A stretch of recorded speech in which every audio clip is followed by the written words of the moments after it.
देवभूमि प्रणाम दर्शकों, मैं दयाल प्रसाद एक बार फिर से आप सभी प्रबुद्ध दर्शकों का स्वागत करता हूं आपके फेवरेट चैनल देवभूमि मिरर न्यूज पर।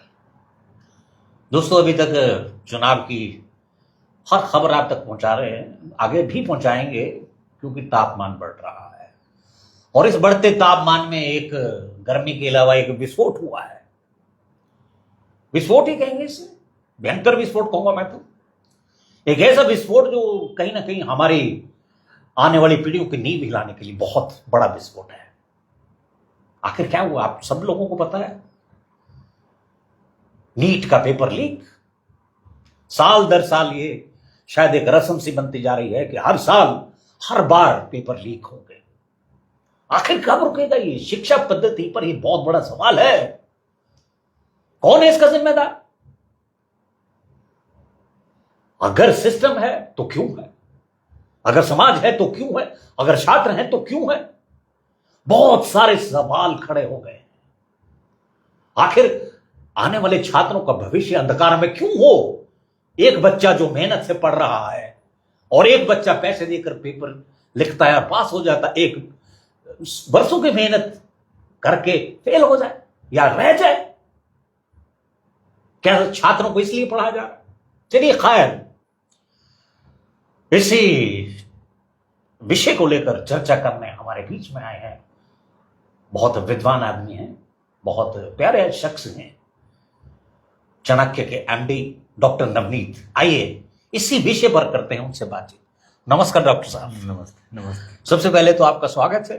थैंक यू डॉक्टर साहब, आज आपको कष्ट दिया। देखिए, पिछले साल भी काफी गड़बड़ हुई थी नीट के पेपर में, और अब फिर से इस साल क्या कहना चाहेंगे आप? कहाँ जा रहा है ये सारा सिस्टम, हो क्या रहा है? दयाल साहब, पहले तो मैं आई लाइक टू से थैंक यू इनवाइट करने के लिए, क्योंकि सच में ही गंभीर मुद्दा है जी।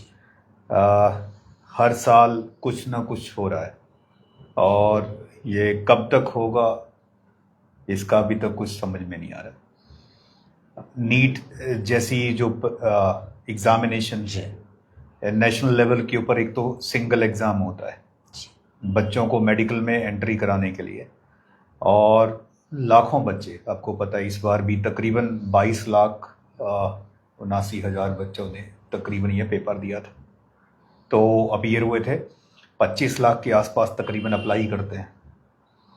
तो ऑन एन एवरेज ये एक बहुत बड़ा एग्ज़ाम है। अगर पूरे दुनिया को भी देख लेंगे तो मुझे लगता है one of the biggest exam जो कंडक्ट होता है, और यहाँ पे हजारों ऐसे या लाख में सीट हैं जो बच्चों को मिलनी है, और उन सीटों के लिए इतने सारे बच्चे एग्ज़ाम दे रहे हैं। और इसको भी एक प्राइमरी इसके लिए कंस्टिट्यूट की गई थी नेशनल टेस्टिंग एजेंसी जी, जो एनडीए जिसको हम कहते हैं। इन सारे जितने भी ऑल इंडिया लेवल के ऊपर एग्ज़ाम होते हैं, उनको चाहे जेईई हो, नीट हो या अदर सीयूईटी एटसेट्रा, तो सभी एग्ज़ाम्स को एक ही कॉमन एजेंसी कंडक्ट करती है। इसका जो एम और टारगेट था दैट वाज की smooth conduction, fair, transparent processing of all the examinations. जितने भी एग्जामिनेशंस ऑल इंडिया लेवल के ऊपर होंगे, तो इन सब का स्मूथ कंडक्शन के लिए इस एजेंसी को बनाया गया। लोगों का विश्वास भी था, क्योंकि इससे पहले यही सीबीएसई करता था।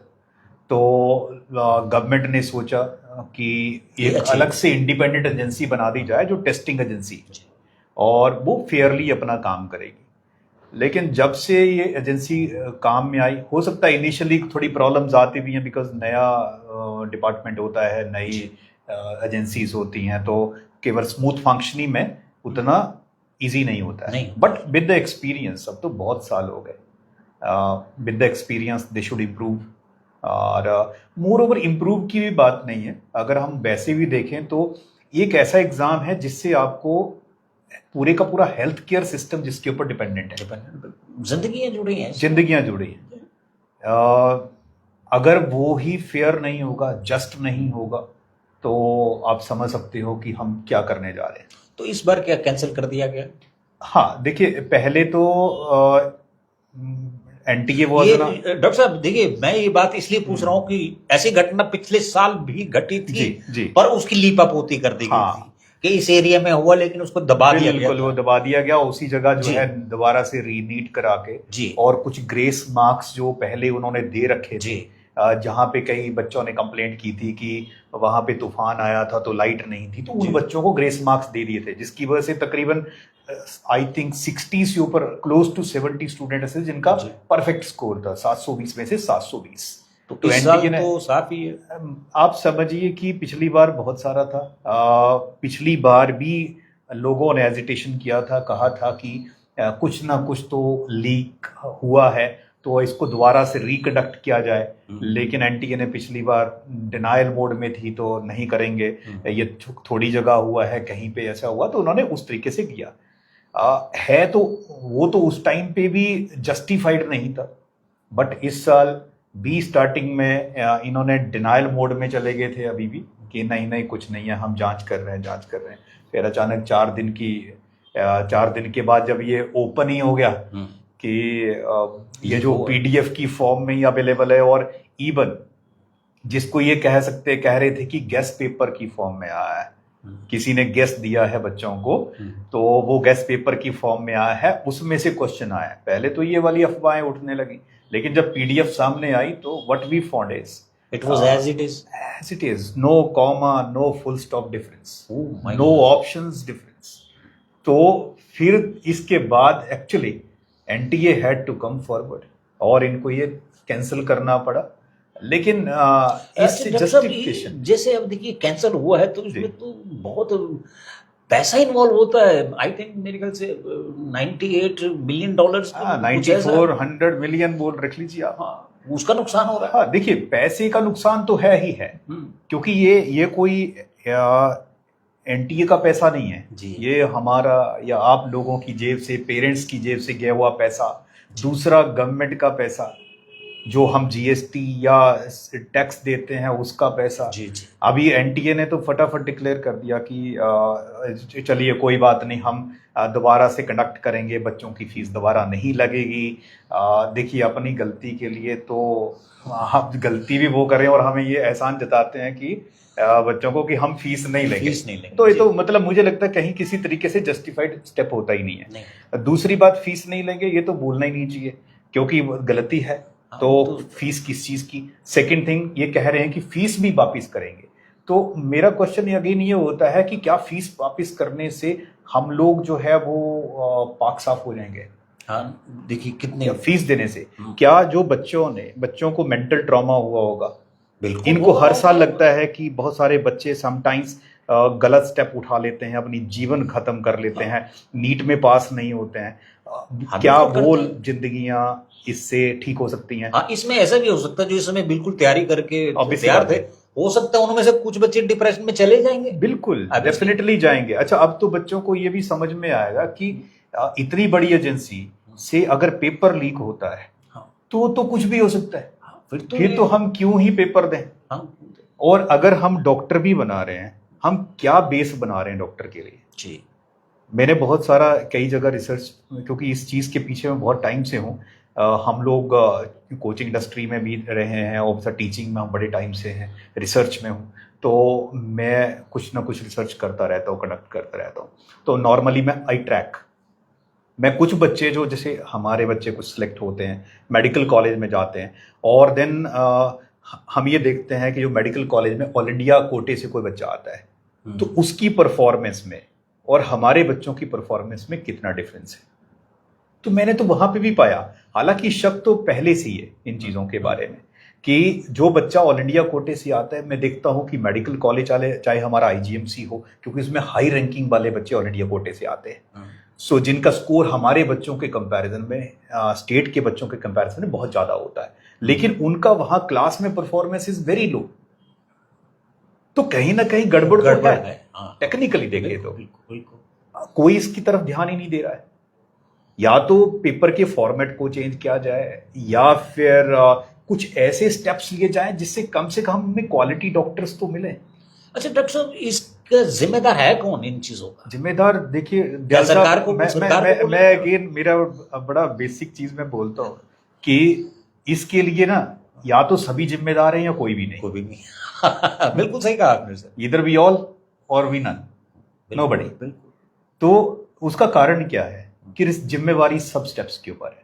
जैसे पहली बात, जिम्मेवारी तो सबसे ज्यादा बनती है जो जिस टेस्टिंग एजेंसी को इसका रिस्पॉन्सिबिलिटी दी है कंडक्ट करने के लिए, उसकी एक जिम्मेवारी है देश के प्रति, बच्चों के प्रति। मैं मान लेते हैं कि कोई पेपर खरीदना चाहता है, एक टेक्निकल सा केस स्टडी कर लेते हैं। कोई पेपर खरीदना चाहता है, पैसा बहुत है उसके पास, वो उससे पैसा बनाना चाहता है, क्योंकि बिजनेस मॉडल हो सकता है कि कोई पैसा बनाना चाहे पैसा लगा के। तो लेकिन मेरी लॉयल्टी इतनी है अपने देश के लिए, या मेरी पैट्रियटिज्म इतना है कि मैं उस खरीदार को बोलूंगा no, I can not and I must not rather ji. Reason, क्योंकि मेरा पूरे का पूरा देश इसके ऊपर डिपेंडेंट है। बिल्कुल। वो मुझसे न्याय की उम्मीद करता है, वो मुझसे एक बढ़िया टैलेंट को देश को सौंपने में मदद करेगा बना के। तो मैं उसमें कैसे हेराफेरी कर सकता हूं? तो मेरी जो पर्सनल रिस्पॉन्सिबिलिटी है as a head of that agency, as a head of that department, वो बहुत बड़ी हो जाती है। चाहे मुझे खरीदने के लिए कोई आ जाए, better it is to quit the job rather than selling it under any pressure, चाहे वो सरकार का भी प्रेशर आ जाए, क्योंकि देश तो बड़ा है ना, चाहे सरकार हो चाहे हम लोग हो, देश सबसे बड़ा होता है। हमें यही सिखाया जाता है, पढ़ाई में हम यही सीखते हैं, हम लोग बचपन से ही सीखते आए, फिर देश कहाँ बचा। तो रिस्पॉन्सिबिलिटी तो सबसे बड़ी, पहले तो जिस एजेंसी को रिस्पॉन्सिबिलिटी दी गई है उसको लेनी चाहिए, सिर्फ लेने से नहीं, उसको एक्ट भी रिस्पॉन्सिबिलिटी ही करना चाहिए था, निभाना चाहिए। चलिए वो नहीं किया। दूसरा सबसे बड़ा रिस्पॉन्सिबिलिटी होती है उस पेरेंट की जो, या उस आदमी की जो उनको पैसा दे रहा है। वो मुफ्त में तो नहीं दिया होगा किसी ने भी, और ये भी एनटीए भी इससे पीछा नहीं छुड़ा सकती कि जो है वो मुझे पता नहीं है पेपर कहाँ से आया, क्योंकि पेपर तो उन्हीं ने बनाया है, पेपर तो उन्हीं के कहीं ना कहीं शेल से गया होगा, जाएगा वहीं से, वो किसी और से नहीं गया होगा ना। तो ये तो जांच का विषय है ही। तो जो एनटीए हेड हैं, गवर्नमेंट रादर डायरेक्टली अभी इन्वॉल्व हो रही है, और एनटीए हेड ने डिमांड कर दी है सीबीआई जांच के लिए। तो hope so CBI will do the thing.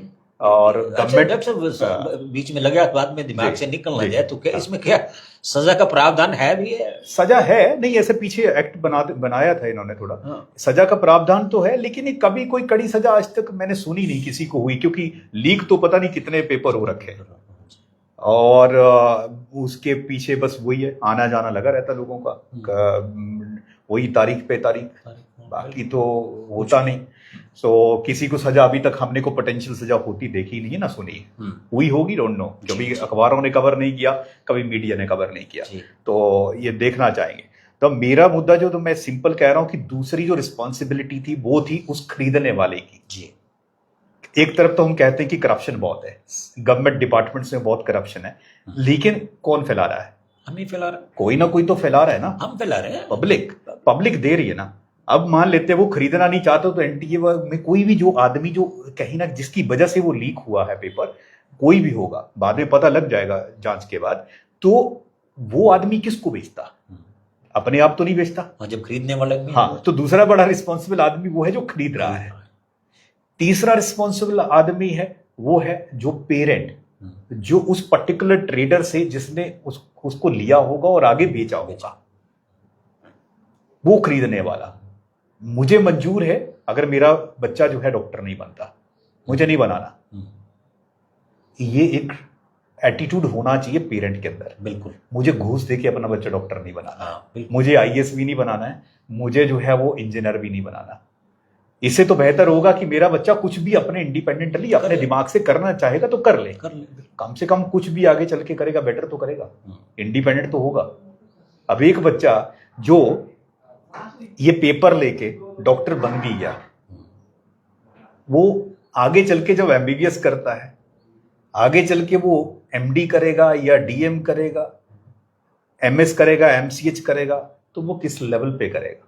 You can understand, उसको उसकी समझ में तो कई चीजें होंगी ही नहीं होंगी, बिल्कुल नहीं होंगी। तो ऐसे डॉक्टर्स बना के देश का क्या भला होने वाला है, और ऐसे इंजीनियर बना के भी हमें क्या पता, ये तो हमने अभी नीट की बात कर रहे हैं, जेई में भी हो, हाँ हो सकता है, हु नोस, वो तो कंप्लीटली ऑनलाइन होता है, क्योंकि जो पकड़ा नहीं गया वो जो सही पकड़ा है, नहीं गया वो एकदम ठीक संत है। तो मुझे लगता है कि कहीं ना कहीं एनटीए को अपने इंटरनल सिस्टम को इम्प्रूव करना चाहिए, और ये तो चीजें देखो दयाल साहब अपने आप को पता ही होती है जी। मैं मान लो डिपार्टमेंट रन कर रहा हूँ, आप ये चैनल चला रहे हैं, आप देख रहे हो कि इसमें कोई भी गड़बड़ कर सकता है, तो आप पहले ही वो सारे जितने सिक्योरिटी मेजर्स होते हैं वो लेके रखते हैं, बिल्कुल आप इतनी टफ सिक्योरिटी करते हैं कि उससे कोई नहीं ले जा सकता जी। तो फिर आपकी नाक के नीचे से कोई कैसे ऐसे कर सकता है। अच्छा डॉक्टर साहब, इसमें कहीं ना कहीं खरीदारी में पैसा भी बहुत इन्वॉल्व रहता है। ऑब्वियसली इन्वॉल्व तो होगा ही ना, जब फ्री में तो एनटीए वाला भी कोई और आदमी नहीं डेफिनेटली बड़े बड़े लोग होंगे इसके पीछे। ऑब्वियस सी बात है। देखिए क्योंकि ये बिल्कुल वैसा ही है जैसे शेयर मार्केट में पैसा लगा रहे हैं और वो डबल कर रहे हैं, ये मुझे लगता है कि वैसा ही है। क्यों, हर किसी को उनको पता है कि खरीदार हैं, जैसे रिस्पॉन्सिबल नहीं है ना लोग, करप्शन तो हम लोग भी फैला रहे हैं। जी जी भाई ये कहीं ना कहीं तो सारे लोग इन्वॉल्व हैं। अगर मान लेते, हो सकता है कि छोटा स्केल है, बच्चा जो बच्चे को अगर मान लेते हैं मेरा बच्चा है या किसी का भी बच्चा है, पेरेंट ने अपने बच्चे को 12th के बाद नीट का एग्जाम दिलाना है, वो कहता है कि बच्चे मैं तुम्हारे लिए पेपर ले आता हूँ, मुझे लगता है बच्चा भी मॉरली इतना स्ट्रांग होने चाहिए। मैं सब बच्चों से भी कहूंगा, क्योंकि मैं बहुत इस चीज को लेके अपने बच्चों को भी हम ट्रेन करते हैं, मैं वहां पे भी उन बच्चों को कहता हूँ कि बच्चों मॉरली स्ट्रांग बनिए। हम यहाँ डॉक्टर या इंजीनियर साइंटिस्ट ही बनने नहीं आए, हम सबसे पहले तो अपने देश के लिए वो जो एक सिटीजन चाहिए, वो एक सिटीजनशिप की क्वालिटी और ट्रेड डेवलप करने आए। तो it's not about qualifying in examination, it's about doing something great towards the development of the nation. तो उसके लिए सबसे पहले तो बच्चे को भी वहां, बच्चा हालांकि इसमें सबसे लीस्ट कंट्रीब्यूटर है जी, क्योंकि बच्चा अपना तैयारी भी कर रहा है, लेकिन अचानक उसके पास एक ना ऑप्शन आ जाती है कि पेपर पढ़ सकता है 100% आ जाएगा। हाँ, तो उस केस में वो भी करप्ट हो जाता है, वो भी कहीं मॉरली करप्ट हो। डॉक्टर साहब देखिए, ये जो सिस्टम है ना, ये कहीं ना कहीं मुझे लगता है नर्सरी केजी से ही शुरू हो जाता है। मतलब अदरवाइज नहीं लीजिएगा मेरी बात को, क्या है कि नर्सरी केजी से ही बच्चे के पेरेंट्स को हो जाता है, और जो ओनर है स्कूल को, मतलब दुकानदार कहूंगा मैं, उन्हें बस ये लगता है कि बस पास करना बच्चे को फर्स्ट। कई बार तो ऐसे भी होता है, मैंने खुद देखा है जी, मतलब 10 बच्चों की क्लास है और उसमें से एक फर्स्ट एक सेकंड है, रेस्ट ऑफ थर्ड आए हैं, तो ऐसे क्या रिजल्ट कहाँ ले जाएंगे बच्चों को, और उनका आईक्यू नील का नील है ये भी। और वो चीज सिस्टम कहीं ना कहीं यहीं से शुरुआत हो जाती है हमारे सिस्टम। बिल्कुल, इसके लिए देखिए बड़ी सिर्फ अभी एनटीए के ऊपर नहीं, बड़े सारे और एजेंसीज हैं, लाइक हमारे बोर्ड्स, हाँ बिल्कुल, यूनिवर्सिटीज, जहां एग्जामिनेशन एक बड़े लेवल के ऊपर कंडक्ट किए जाते हैं। अब स्टेट बोर्ड हो गया, सीबीएसई हो गया, आईसीएसई हो गया, इन लोगों को भी रिस्पॉन्सिबिलिटी लेनी पड़ेगी। सीबीएसई में या स्टेट बोर्ड में मैं तो हैरान हो जाता हूँ कई बार बच्चों का स्कोर देख के, परफेक्ट 100, हाँ perfect, how it is possible, 500 on 500, 499 और 500, हाँ बिल्कुल यार, इस टोटली इनसे, टोटली इनसे, हाउ इट इज पॉसिबल। और हमारा एग्जामिनेशन सिस्टम ऐसा है ही क्या कि बच्चा सच में ही जो है पूर्वा इतना जो है स्कोर कर ले रहा है। मैं ये भी नहीं कहता हूं कि हमें रोकना है, लेकिन एनकरेजमेंट की भी एक लिमिट होती है। We can not encourage somebody beyond the limit, beyond the limit of insanity जी, जिसमें आदमी को अगर वो मान लो स्कोर नहीं आया तो पागल हो जाए। अभी आप देखोगे बच्चों में बड़ी साइकोलॉजिकल डिस्टर्बेंसेस आई हैं। अब मैं देखता हूं कई बार बच्चे हमारे पास आते, सर मेरा स्कोर ना 10 नंबर कम आया, मैं बोलता सो व्हाट, हम अक्सर कहते हैं so what, it's not less, हाँ बिल्कुल, it's not less, it's great. If you are scoring more than 90% is great, if you are scoring more than 80% is great. My your target must be to in the college और where your dreams will be established, जहां आपको आपके dreams बन जाते हैं, जी जी, उनके ऊपर जो है आपको जाना चाहिए। बोर्ड का नहीं है, वो अच्छा स्कोर आ रहा है आपका 90% लेके आप एनईटी क्वालिफाई कर रहे हो, एमबीबीएस का सीट ले रहे हो जी, या कोई भी प्रोफेशनल कॉलेज में सीट ले रहे हो, दैट इज मच वर्दी देन कि मैं बोर्ड में जो है वो 95, 96, 97, 98, 99% ले रहा हूँ और उसके लिए और मेरे पास सीट अवेलेबल नहीं है। और उसके लिए बाय हुक और क्रुक चल रहा है सब। हाँ, चलिए डॉक्टर साहब, क्योंकि जी, चर्चा बहुत ज्यादा लंबी हो जाएगी, इस समय में लंबे हो लाइव जाएंगे। भी है हाँ, और विषय इतना इंटरेस्टिंग हो रहा है कि मतलब विराम लेने का दिल नहीं कर रहा है, दिल नहीं लेकिन कर फिर रहा। भी थोड़ी सी मजबूरी होती है। फिर भी मैं ये जरूर चाहूंगा कि एंड में आप जो हमारे दर्शक हैं जी इनको क्या संदेश देना चाहेंगे आप? बिल्कुल, दर्शकों को मैं सिंपली वो दर्शक नहीं, मेरे देशवासी हैं सारे, तो रिस्पॉन्सिबिलिटी लेना सीखो। जी हम सभी रिस्पॉन्सिबली एक्ट करें, गलत के खिलाफ आवाज उठाना सीखो। और ये जब तक हम सही से बच्चों को एजुकेट नहीं करेंगे, और ये काम हमें ना बच्चे के बचपन से शुरू कर देना है। यस, बच्चे को सिखाओ मॉरल रिस्पॉन्सिबिलिटी, मुझे डॉक्टर बनना नहीं बनना मंजूर है, बट मैं करप्शन नहीं करूंगा, मैं मॉरली करप्ट नहीं होऊंगा। दूसरा, कोई मुझे जितना मर्जी लालच देता रहे, मुझे लालची नहीं बनना, क्योंकि लालच सब चीजों की जड़ है। ये जी यही सब कुछ करा रही है। अगर वो बच्चा जो बचपन में लालची हो गया, उसको लालच सिखाया, उसको बच्चों को एलोरमेंट दिया, वही बच्चा बड़ा होके अगर आईएएस बन जाता है, बड़ा होके इंजीनियर बनता है, डॉक्टर बनता है, वो लालची ही रहेगा, क्योंकि वो करेक्टर में घुस गया। तो ऐसे करेक्टर को डेवलप करना है हम लोगों को, और ये पेरेंट, टीचर्स सबके थ्रू बच्चों की गलतियों के ऊपर उनको बोलना सीखिए, शुरू से बोलना बताइए उनको कि बेटे आप गलत हो, ये यहाँ गलती है। बेशक बच्चा नाराज होता है, कुछ भी होता है, नहीं करिए। बच्चों में कहूंगा, बच्चों देखो, जिंदगी आप सबकी है, आप ही फ्यूचर है। जैसे हम लोग जब बच्चे थे तो हम फ्यूचर थे, वैसे ही आप फ्यूचर हैं। इसी तरीके से जो चाइल्डहुड होता है वो कल का अडल्टहुड है, और वही सिटीजन है। सो आप लोगों को देश बनाना है, अपने लिए देश बनाइए।